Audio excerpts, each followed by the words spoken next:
Dear friend, स्वागत है आपका हमारे यूट्यूब चैनल तालीम स्टडी पॉइंट में। कैसे हो दोस्तों? उम्मीद है आप सभी अच्छे होंगे। चलिए आज हम बात करने वाले हैं यानी कि डीएलएड इंट्रेंसिव यानी कि तृतीय सेमेस्टर की आपकी इंट्रेंसिव शुरू होने वाली है और काफ़ी स्टूडेंट की यानी कि काफ़ी डाइटो द्वारा यानी कि आपकी डीएलएड तृतीय सेमेस्टर की इंट्रेंसिव को कंप्लीट भी कर लिया गया है।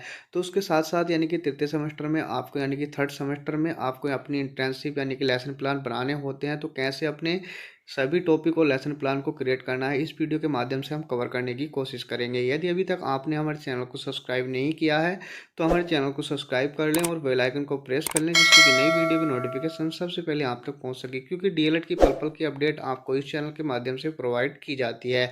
तो चलिए इस वीडियो में हम कवर करेंगे यानी कि आपको तृतीय सेमेस्टर की इंट्रेंसिव कैसे बना सकते हैं और कितने टॉपिक आपको कंप्लीट करने होते हैं।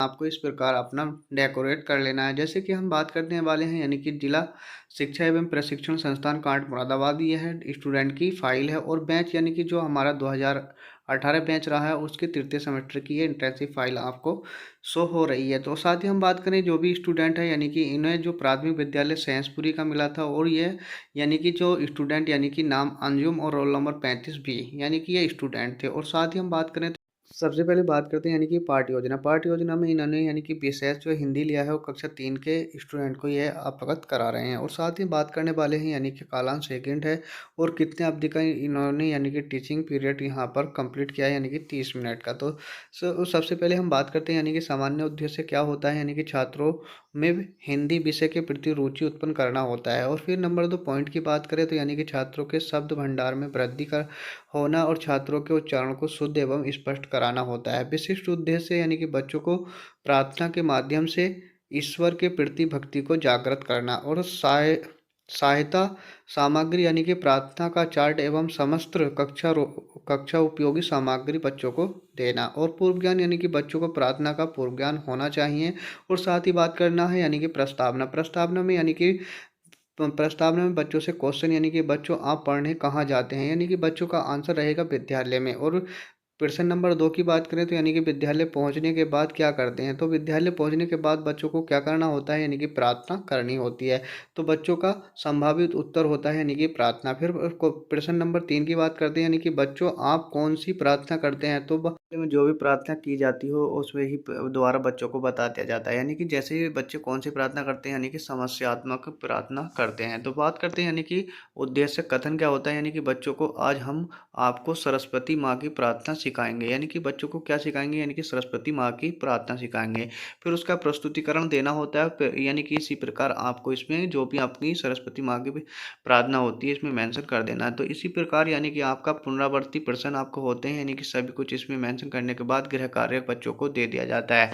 इसी प्रकार फिर आपको यानी पाठ योजना 2 आपकी शुरू हो जाती है। और फिर सामान्य उद्देश्य क्या होता है, यानी कि छात्रों में कहानी कहने की क्षमता और छात्रों के शब्द भंडार में वृद्धि करना और छात्रों में कहानी कहने की क्षमता को विकसित करना होता है। तो इसी प्रकार आपको विशिष्ट उद्देश्य, सहायक उद्देश्य, पूर्व ज्ञान और सभी कुछ इसमें मेंशन करना है। प्रस्तावना आपको इसमें मेंशन कर देनी है। और फिर साथ ही बात करें तो यानी कि आपको प्रस्तुतिकरण भी दे देना है। फिर श्याम पट पर कार्य बच्चों को देना है, यानी कि चिड़िया का दाना, यानी कि प्रश्न बच्चों को से करना, यानी कि चिड़िया को खेत में क्या मिला, यानी कि चिड़ियों को खेत में क्या मिला। तो इसी प्रकार बच्चे उसमें अपना आंसर देने लगते हैं। तो इसी प्रकार आपका यानी कि पाठ योजना 3 आ जाता है। फिर आपको यानी कि इसमें सामान्य उद्देश्य देना होता है, यानी कि क्या है, यानी कि छात्रों के काव्य सौंदर्य की अनुभूति करना और कवि की कल्पनाओं एवं अनुभवों से छात्रों को परिचित कराना और छात्रों में उच्च उच्चारण के साथ 2 सुर, लय और ताल के साथ कविता वाचन की क्षमता विकसित करना होता है। विशिष्ट उद्देश्य आपको देना होता है यानी। और फिर आपको सहायक सामग्री, पूर्व ज्ञान, इसी प्रकार आपको यानी कि इसमें 20 यानी कि 20 लेसन प्लान आपको तैयार करने होते हैं। और किसी यानी कि किस किस सब्जेक्ट से आपसे किए हैं सभी कुछ इसमें मेंशन कर देना है। और आपको 30 दिन आपको कैसे कंप्लीट किए हैं सभी कुछ इसमें मेंशन करने के साथ साथ इसमें कंप्लीट कर लेना है। तो जिस प्रकार यानी कि आपने